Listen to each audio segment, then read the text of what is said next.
Nangangati. May gamot tayo dyan. Mga herbal ba yan? Herbal, herbal. Kasi nangangati ko, hindi mawala eh. Ah, Nagpatingin na ako sa doktor, binigyan ako ng gamot, pero hindi tumatalab eh. ang kailangan dyan, herbal na. Ano ba ang gamot sa pangangati? Ito. Yan. Ito, kahit anong kati. Paano ginagawa dyan? Ay, pupunas mo lang to. Pupunas lang? Kahit higad pang nangangati, kaya nito.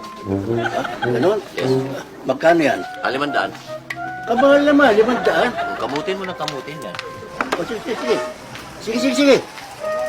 Hindi ako makakatulog eh. Kati ng kati.